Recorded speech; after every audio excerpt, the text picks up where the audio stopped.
Hoje, estima-se que cerca de 2 a 4% da população mundial sofre de transtorno do pânico. E dentro desse grupo, a maioria é jovem e tem idade entre 20 e 40 anos.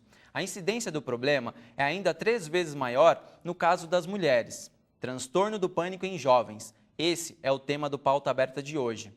Para falar sobre o assunto, convidamos a coordenadora do setor de psicologia do Centro de Atenção Integrada à Saúde Mental da Santa Casa de São Paulo, Roseli Lage. Olá, doutora, seja bem-vinda. Antes de começar a discutir o tema mais profundamente, a senhora poderia nos ajudar a esclarecer qual é a forma correta? Síndrome do pânico, ataque do pânico ou transtorno de pânico?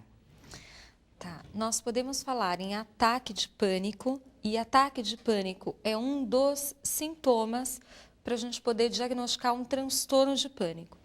O ataque de pânico ele pode ocorrer nos diversos transtornos de ansiedade, seja transtorno obsessivo compulsivo, fobias, ansiedade generalizada.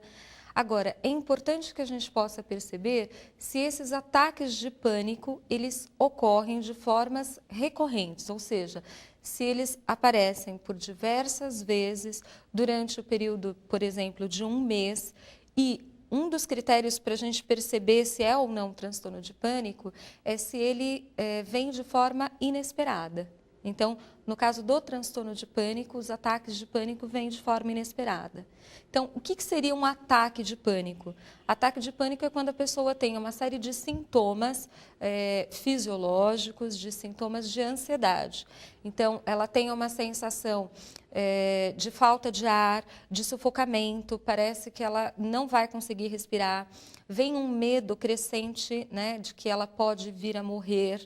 Então, muitos pensam que estão passando por um ataque cardíaco, por exemplo. Então, eles vão para o pronto-socorro de um hospital, passar com um cardiologista. Eu estou morrendo, eu vou morrer, né? Outros sintomas que a gente pode perceber é taquicardia, sudorese, uma sensação de tremor nas pernas, né? Pernas bambas, parece que ela vai desmaiar ou ela tem uma vertigem. Então, vários sintomas que são de ansiedade, só que eles vêm de uma forma crescente e eles atingem um pico com mais ou menos 10, 15 minutos. Quando atinge o alto, né, o pico da ansiedade, aí ele começa a voltar ao normal. Então, estima-se que em 30 minutos ela passe pelo ataque de pânico por completo. Agora, o que caracteriza, então, o transtorno do pânico, que seria o correto, e não síndrome do pânico? Seriam esses ataques recorrentes, inesperados. Além dos ataques, a pessoa começa a ter um medo crescente de que esses ataques possam vir. Então, ela fica esperando. Se ela sobe uma escada, o coração acelera um pouco, ou ela faz um exercício físico, uma caminhada, ela já começa a ficar preocupada. Será que eu vou ter um outro ataque? O que será que vai acontecer? Não, eu acho que eu vou passar mal de novo. E se eu passar mal de novo? Eu vou morrer. Não, eu acho que eu vou morrer. Não, eu acho que eu vou para o hospital. E aí, com certeza, quanto mais ela pensar e ficar preocupada, mais essa ansiedade aumenta. Então, assim, só para deixar claro, assim, o que é efetivamente o transtorno do pânico? Só para tentar... São os ataques de pânicos recorrentes, esse medo crescente de ter novos ataques. E uma outra característica, um outro critério que nós observamos na literatura é a pessoa passar a associar esses ataques com situações, com pessoas. Então, se ela teve um ataque de pânico dentro do cinema, num restaurante ou dirigindo, ela pode passar a evitar estas situações.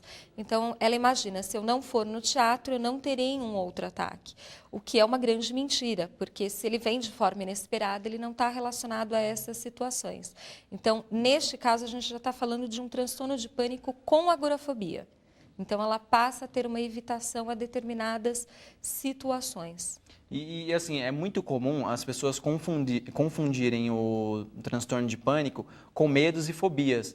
E como a gente faz para diferenciar um do outro? Tá. As pessoas acabam confundindo porque, como eu disse, os ataques de pânico eles podem aparecer em outros transtornos de ansiedade. Agora, quando a gente fala de um medo, que tipo de medo é esse? Essa pessoa tem medo de se expor publicamente? Essa pessoa tem medo de assinar cheque em público, essa pessoa tem medo de ir a uma festa onde ela não conheça ninguém, essa pessoa tem receio de aceitar a abordagem de alguém do sexo oposto ou até mesmo iniciar uma conversa com uma pessoa que ela não conhece. Então, isso é um medo que a gente chama de fobia social, né? Que não tem nada a ver com ataque de pânico. Pode ser que em uma destas situações de medo intenso, ela venha a ter um ataque de pânico. Assim, mas isso não é o transtorno de pânico. E por que o transtorno de pânico se manifesta de formas diferentes nas pessoas? Por exemplo, tem gente que tem medo de pegar avião, tem gente que tem medo de dirigir à noite, tem gente que tem medo de morrer engasgada. Então, como eu disse para você, as pessoas podem ter diversos sintomas. Então, a literatura aponta até 13 sintomas que as pessoas podem sentir. Mas, para a gente poder diagnosticar um ataque de pânico, 4 deles já são suficientes, destes que eu estava citando. Então, cada um pode sentir mais ou menos estes sintomas. Agora, quando você fala de medo de dirigir, essa pessoa pode ter o que a gente chama de uma fobia específica, como medo de dirigir, medo de andar de avião, medo de barata, medo de cachorro, medo de altura, medo de elevador. Então, isso são determinadas fobias, que não é um transtorno de pânico. As pessoas que sofrem do transtorno de pânico costumam reclamar muito que o diagnóstico é difícil e demorado. Por que isso acontece? Porque como tem muito sintoma físico, na maioria das vezes elas vão para médicos, para hospitais. E geralmente ela não vai passar com o mesmo médico, porque ela vai num pronto-socorro. E pronto-socorro é plantonista. Então, cada dia é um médico diferente que vai avaliar, vai perceber que ela não tem, por exemplo, nenhum problema do coração. Olha, você não tem nada, manda para casa. Aí ela volta a ter um outro ataque, ela pode ir para o hospital novamente, você não tem nada. E até que se tenha um diagnóstico correto, é muito comum que as pessoas fiquem até 10 anos sofrendo disso sem ter um diagnóstico. Como a gente viu no início do programa, a maior incidência do transtorno de pânico está nos jovens e principalmente nas mulheres, que são 3 mulheres para cada homem. Por que isso acontece? Bom, existem aí algumas hipóteses, né? Nós temos algumas reações neuroquímicas quando nós passamos por situações estressoras que são muito semelhantes às reações de ansiedade, né? Quando nós estamos diante de uma situação que eu avalio como um perigo, nós temos uma reação que é fisiológica, de preservação da nossa espécie, que é ou de enfrentar esse perigo ou de fugir, né? Então, o meu corpo, ele se prepara para preservar a nossa espécie. E é muito interessante que a gente vai perceber que em situações estressoras, a gente vai perceber os mesmos mecanismos, adrenalina, cortisol, no hipocampo, no sistema nervoso central, que vai provocar todas essas reações e que vai afetar a memória, concentração, outras coisas.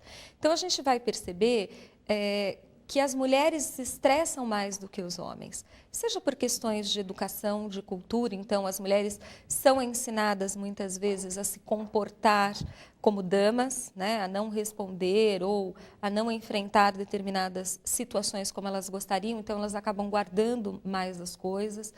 Seja mesmo pela forma como elas reagem às situações, o homem costuma ser muito mais prático, então ele vai direto ao assunto, ele resolve. A mulher vive mais, se emociona mais, então ela acaba sofrendo mais. A questão dessa vida moderna pode ser um dos fatores principais que desenvolvem a doença? Pode. Esse tipo de vida corrida? Porque as pessoas mais jovens são pessoas que vão estar mais em situações de trabalho, são pessoas que vão se exigir mais, são pessoas que estão muito mais ativas com excesso de coisas. E a possibilidade dela estar desenvolvendo um quadro de estresse sem perceber é muito grande. Então, é muito possível que ela possa passar a ter um transtorno do pânico, até porque em quadros de estresse agudos e de estresse graves, né? O estresse ele é dividido em 4 fases. Na terceira e na quarta fase, na fase de quase exaustão e exaustão, é muito associado transtorno de pânico. Algumas pessoas chegam a ter depressão grave, né? Então, o estresse pode estar relacionado a esses problemas. Quais são as formas de tratamento para as pessoas que são diagnosticadas com transtorno de pânico?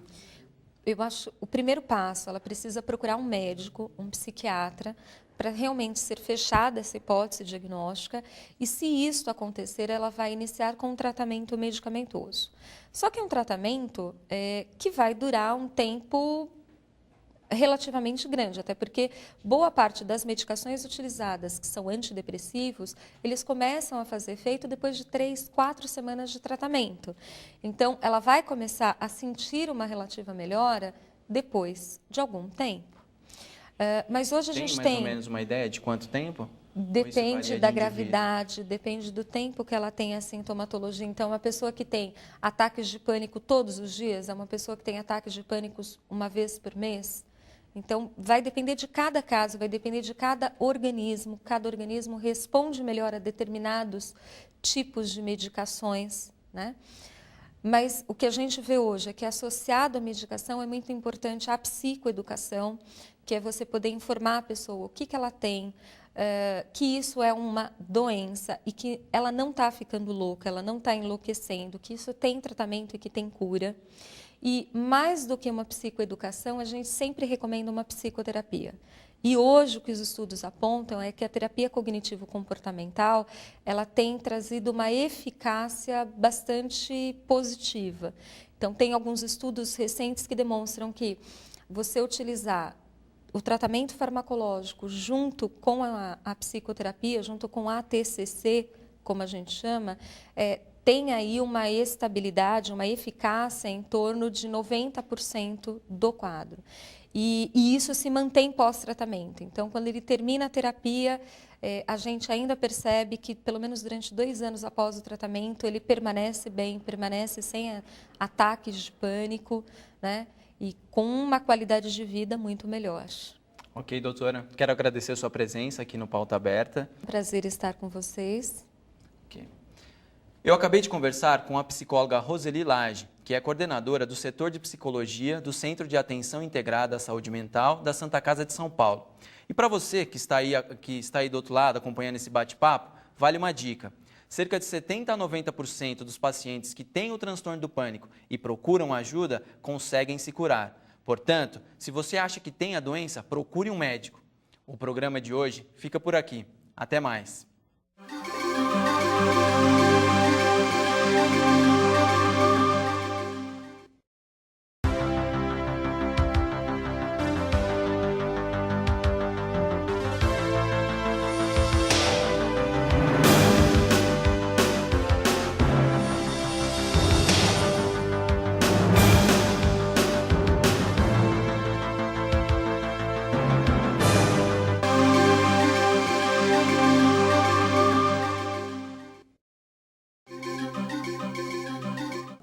Do Gelo e o Grilo Feliz são exemplos de filmes em que os produtores brasileiros mostram agilidade com a computação gráfica, em especial nos efeitos 3D. Hoje o Pauta Aberta recebe Jonas Brandão, roteirista de animações pessoais e também para o mercado. Ele já fez estágio no Canadá e atualmente trabalha numa grande produtora especializada em animação 3D aqui em São Paulo. Seja bem-vindo ao Pauta Aberta, Jonas. Obrigado. Jonas, conta pra gente, como você começou a trabalhar com animação? Eu comecei a trabalhar com animação bem na época da universidade, né? Eu sou formado em cinema lá em São Carlos e foi uma escolha mesmo, eu quis fazer cinema porque era mais próxima de animação, né? E desde então comecei a trabalhar mesmo lá em São Carlos, né? Ainda em São Carlos, aliás, né? E logo quando eu me formei com um TCC em animação, né? Um curto. Eu tive a oportunidade de ir para o Canadá para fazer um estágio. Né?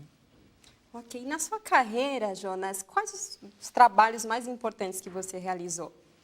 Eu já fiz muito comercial, na verdade, né? Franguinho fazendo assim, esse tipo de coisa, que não é muito legal de fazer. Mas, na verdade, a coisa mais gostosa de fazer animação, para mim, são fazer os projetos pessoais, né? Então, eu tenho 2 curtas-metragens, tenho um projeto de série de TV que está em andamento. A gente está trabalhando com uma TV aqui do Brasil, né, desenvolvendo. E é nisso que eu gosto de me divertir, assim, é nisso que eu gosto de gastar o tempo fazendo. Bom, a gente sabe que o sonho de muitos brasileiros, né, é ir para o exterior. E eu queria que você contasse como que você conseguiu trabalho fora do Brasil. Bom, logo quando eu me formei, né, o Ministério da Cultura abriu um concurso, né, para mandar 2 animadores brasileiros para um lugar que chama National Film Board, né, fica no Canadá. Né. A National Film Board ela é um estúdio que existe desde a década de 40, né, é super grande em termos de animação independente, né, eles não fazem longas metragens, nada, eles fazem curta-metragem, na maior parte do tempo experimentais, e vários curtas já ganharam Oscar. Assim, né. Inclusive, quando eu fui para lá, foi para fazer parte de um grupo, né, de produção. Eu escrevi um projeto de filme, né, e fui um dos 2 brasileiros contemplados. Né. Então, a gente foi para lá, o Ministério da Cultura bancou toda a viagem. Então, né, eu e o Diego Stolha, que é um animador do Rio, ficamos lá 3 meses. E a gente, na ocasião, trabalhou com a Tori Cove, que é uma dinamarquesa, tinha acabado de ganhar o Oscar de melhor curta-metragem de animação, em 2007. Né. E foi para a gente fazer um filme nosso, né? Essa que era a ideia. Então, a gente tem foi muitos contemplado brasileiros lá, Jonas? Você encontrou muitos brasileiros por lá? Na National Film Board tem atualmente assim quem trabalha lá hoje de brasileiro só o Daniel Shore, né? Que é um carioca radicado lá. Mas antes disso foi o Marcos Magalhães, que é um dos criadores do Festival Animamundi, né? Que é enorme hoje no Brasil, o maior festival do mundo em termos de público. Então, fico muito feliz de ter passado no lugar que essas pessoas todas passaram. E aqui, Jonas, na sua opinião, qual é o espaço para os animadores no Brasil? O espaço é enorme. Né? Tinha até uma coisa, quando eu fui para o Canadá, né, estava super empolgado, mal tinha saído do estado de São Paulo, né, na época, então fui direto para o Canadá. E quando eu fui conversar com o Daniel, né, esse meu amigo de lá, e eu já estava super empolgado. Nossa, o Canadá, o país da animação. E lá é o país da animação. A maior parte dos softwares são de lá. Eles têm milhares de séries de TV, tem incentivo para fazer animação. Muita coisa acontece lá. Né? Ótimos cursos, universidades de animação. E ele me falou uma coisa que me ficou encucado. Assim, né? Ele falou, cara, o futuro da animação não está aqui, está no Brasil. Né? E hoje acho que tem toda a razão, assim, porque a animação é um mercado que está em crescimento, está em expansão. Né? E para se especializar, fazer um projeto, é muito caro? Muito alto o custo? Depende muito do que você vai fazer. Né? Se você for fazer um longa-metragem, mobiliza gente, recursos financeiros, tempo, de um modo diferente de um curta-metragem, né? Que você pode fazer talvez sozinho. Né? E as etapas para fazer um vídeo em 3D? Demora muito? Por exemplo, na publicidade, principalmente, né? Não pode demorar, né? Publicidade é para amanhã, assim, né? Rápido, né? Mas, em geral, assim, eu sou animador 2D, né? Apesar de já ter trabalhado em produções 3D. E eu confesso que, assim, você fazer quadro a quadro, né? Você fazer desenho por desenho, acaba sendo mais rápido, né? No fim das contas, do que fazer 3D, né? Porque o 3D, apesar de se você vai fazer uma mão girando, né? No 2D você tem que desenhar quadro a quadro e tem que fazer a mão perfeitinha girando, né? No 3D ela já está pronta e só você gira. Mas para você fazer isso, você tem que construir a mão, você faz uma modelagem da mão, aí você passa por um outro processo que chama de rigging, que é você pegar aquela estátua, né? Que é a mão, aquela estátua virtual construída, e você falar onde que são os ossinhos, o quanto dobra, se ele vai dobrar assim, se ele vai girar, o quanto que ele vai girar, né? E tudo isso é muito demorado. Depois tem a etapa de textura, né, de shader, né, que é indicar para ele onde que vai ficar sombra, onde é o relevo, né, um mapa do relevo, né, e depois ainda tem que iluminar, e é uma conversa enorme, assim, é um processo gigantesco. Jonas. E por falar em publicidade, nós vamos ver uma matéria com o professor Di Maia, um programa para desenvolver vídeos em 3 dimensões. A animação 3D, ela ganhou espaço na publicidade de acordo com as vantagens que você tem visualmente nas produções. Por exemplo, diretor de arte ou um diretor de criação pode criar ou inventar qualquer coisa que a partir do 3D você consegue, em pouco tempo, você consegue também realizar esses projetos.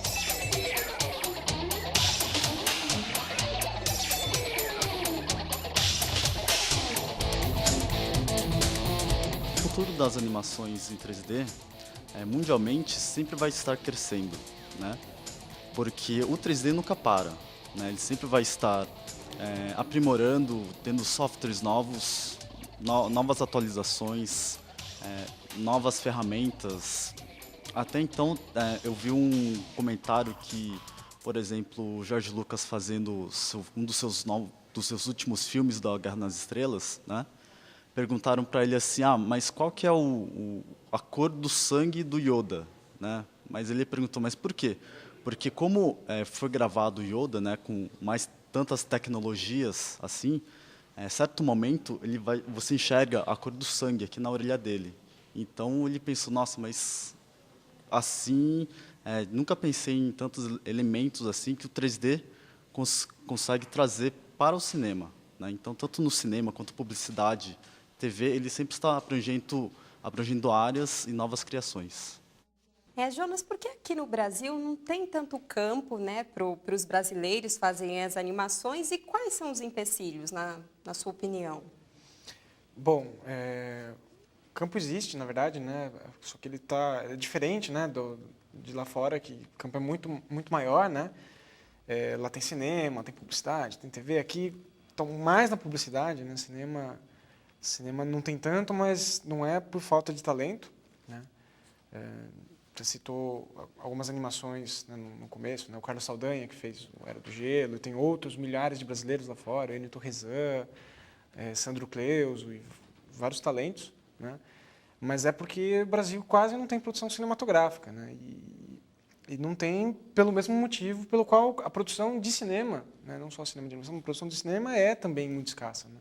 O sistema de distribuição é americano, é difícil você entrar numa sala de cinema, né? Então falta incentivo e eu acho que bons tempos estão por vir. Bom, e para quem está interessado em virar um animador, né, o que você aconselha para início de carreira? Eu aconselho desenhar muito, mesmo que seja 3D. Né? Muita gente fala, desenhar, mas 3D não precisa. Né? Mas é ótimo saber. Assim, todos os ótimos animadores que eu conheço 3D são todos desenhistas, desenham super bem. Né? Observar muito, assistir, tentar ver filme quadro a quadro, ver como funciona. E essa área tem um bom retorno? Os profissionais recebem bem?